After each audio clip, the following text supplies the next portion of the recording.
አንድ ሰው እግዚአብሔርን እከተላለሁ ወይም እግዚአብሔርን አመልካለሁ የሚል በመንፈሳዊ ሕይወቱ ሊጠነክርና እስከ ረጅም ጊዜ ሊጓዝ የሚችልበት መርህ ያስፈልገዋል።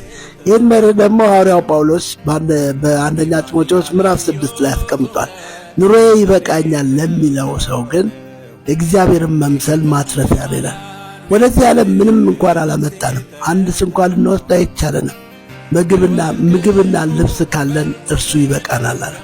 በዚህ ሕይወት የሚመላለስ ሰው እስከ ረጅም ጊዜ ከእግዚአብሔር ጋር በመንፈሳዊ ሕይወቱ እየጨመረ መሄድ ይችላል።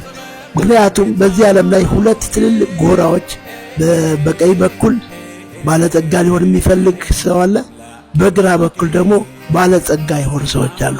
በእነዚህ ሰዎች መካከል ግን አንድ ሰው መንፈሳዊ ሕይወቱን ጠብቆ ለመሄድ የሚችል ኑሮ ይበቃኛል በሚል መሰረት ላይ ሊቆም ያስፈልገዋል። በግራ በኩል በቀኝ በኩል ባልኩት በኩል ስንመጣ ባለጸጋ ሊሆን የሚፈልጉ በጥፋትና በመፍረስ ሰውንም በሚያሰጥም በሚያሰንፍ በሚጎዳም በብዙ ምኞቶችና በፈተና በወጥመድ ውስጥ ይወድቃል ይላል። በእንደዚህ አይነት ሕይወት ውስጥ ሲሄድ ሰው ወደዚህ አይነት ነገር ላይ ሊደርስ ይችላል። ደግሞ በቀኝ በኩል ደግሞ ባለው ነገር ስንመጣ በአሁኑ ዘመን ባለጸጎች የሆኑት ይላል ባለጸጎች የሆኑት የትዕቢትን ነገር እንዳያስቡ ነገር ግን ደስ እንዲለን ሁሉን አትርፎ በሚሰጠን በሕያው እግዚአብሔር እንጂ በሚጠፋ ባለጠግነት ተስፋ እንዳያደርጉ ዘዛቸው ይላል። አያችሁ፣ ባለጠጋ የሆኑት ብርን ተስፋ ያደርጋሉ።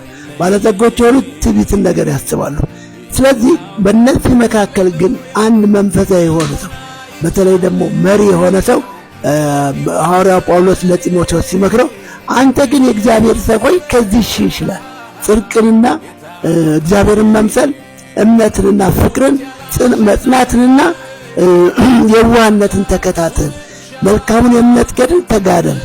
የተጠራህለትን በብዙዎች ምስክሮች ፊት በመልካም መታመን የታመንክለትን የዘላለምን ሕይወት ያዝላል። አያችሁ፣ የዘላለምን ሕይወት ያዘፈው መንፈሳዊ እድገቱ የሚጨምረው በእግዚአብሔር መንግስት ውስጥ ነው።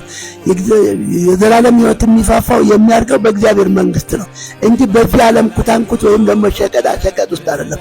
ስለዚህ በዚህ መንፈስ ለመራመድ እንድንችል እግዚአብሔር ኑሮ ይበቃኛል በሚል ላይ መሰረት እንድንመሰረት ይፈልጋል። ተባረኩ።